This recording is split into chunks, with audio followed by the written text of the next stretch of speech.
Party సమావేశాల్లో ఎక్కడా కనిపించడం లేదు, వినిపించడం లేదు. అసలు పార్టీలోనే ఉన్నారో లేదో కూడా కొంతమందికి డౌటే. ఇలాంటి సమయంలో ఎవరూ ఊహించని విధంగా ఎమ్మెల్సీ అయ్యారు విజయశాంతి. బీసీ ప్లస్ మహిళల కోట రాములమ్మకు కలిసొచ్చిందంటున్నారు.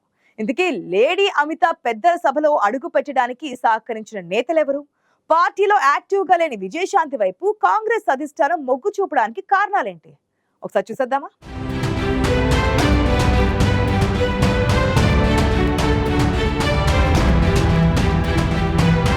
ఎమ్మెల్యే కోట ఎమ్మెల్సీల కోసం తెలంగాణ కాంగ్రెస్ లో చాలా మంది నేతలు పోటీ పడ్డారు. పార్టీలోని గాడ్ ఫాదర్లతో చివరి దాకా కొందరు తీవ్ర ప్రయత్నాలు చేశారు. అయితే మొదటి నుంచి ప్రచారం జరిగిన నేతలు కాకుండా అనూహ్యంగా ఎవరికీ అంతు చిక్కని విధంగా అభ్యర్థులను ప్రకటించింది ఏఐసీసీ. కాంగ్రెస్ కి దక్కే 4 స్థానాల్లో మిత్రపక్షమైన సిపిఐకి 1 ఎమ్మెల్సీ ఇచ్చింది. మిగిలిన 3 స్థానాలను పార్టీ కోసం పనిచేసిన నేతలు, కష్టకాలంలో అండగా నిలబడిన ఎస్సీ, ఎస్టీ, బీసీ సామాజిక వర్గాలకు ఇవ్వడంతో పార్టీపై ఆయా వర్గాలకు నమ్మకం పెరిగేలా చేసింది.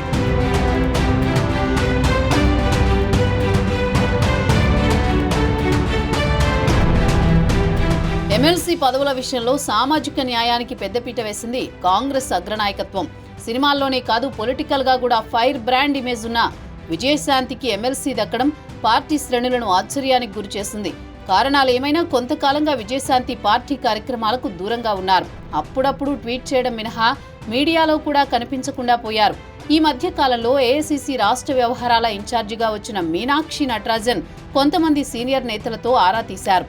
ఎందుకు పార్టీకి దూరంగా ఉంటున్నారో తెలుసుకునే ప్రయత్నం చేశారు. ఆ సమయంలో మళ్లీ తెరపైకి వచ్చింది విజయశాంతి పేరు.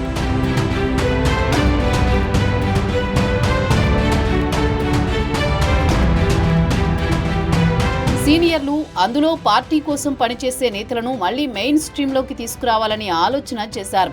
కరెక్ట్గా ఎమ్మెల్సీ ఎన్నికల సమయంలోనే మీనాక్షి నటరాజన్ ఎంట్రీ ఇవ్వడం, యాక్టివ్గా లేని నేతల గురించి ఆరా తీయడంతో వెంటనే తెరపైకి వచ్చిన విజయశాంతి ఏఐసీసీలో తనకున్న పరిచయాలను ఉపయోగించారు.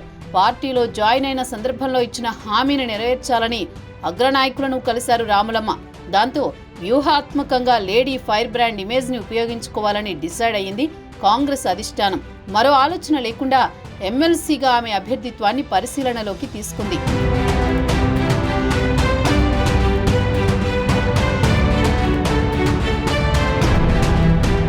తెలంగాణ ఉద్యమంలో విజయశాంతి తన వంతు పాత్ర పోషించారు. ఆ తర్వాత బీఆర్ఎస్ ని వీడి కాంగ్రెస్ పార్టీలో చేరారు. ఆ టైంలో బీఆర్ఎస్ పై రాములమ్మ తీవ్రస్థాయిలో విమర్శలు చేయడం సంచలనంగా మారింది. అయితే అప్పట్లో ఉన్న పరిస్థితుల కారణంగా కాంగ్రెస్ పార్టీని వీడి బీజేపీలో చేరిపోయారామె. అక్కడ తెలంగాణ వ్యతిరేక శక్తులతో కలిసి ఒకే వేదిక పంచుకోవడం ఇష్టం లేక ఆ పార్టీని కూడా వీడారు.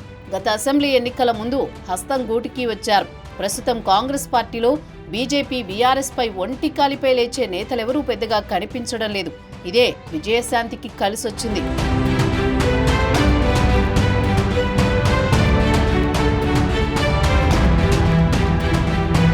బీజేపీ, బీఆర్ఎస్లకు ధీటుగా సమాధానమిచ్చే నాయకురాలు. ఫైర్ బ్రాండ్ ఇమేజ్ విజయశాంతి సొంతం కావడంతో ఎమ్మెల్సీగా ఆమెకు అవకాశం ఇచ్చింది కాంగ్రెస్ హైకమాండ్. మొత్తం మీద పార్టీ కోసం పనిచేస్తే ఖచ్చితంగా ఎప్పటికైనా అవకాశం ఉంటుంది. పార్టీపై అసహనం వ్యక్తం చేయకుండా ఓపిగ్గా వెయిట్ చేస్తే ఖచ్చితంగా అందలం ఎక్కడం ఖాయం అనే సంకేతాలను ఏఐసీసీ ఇచ్చినట్లయింది.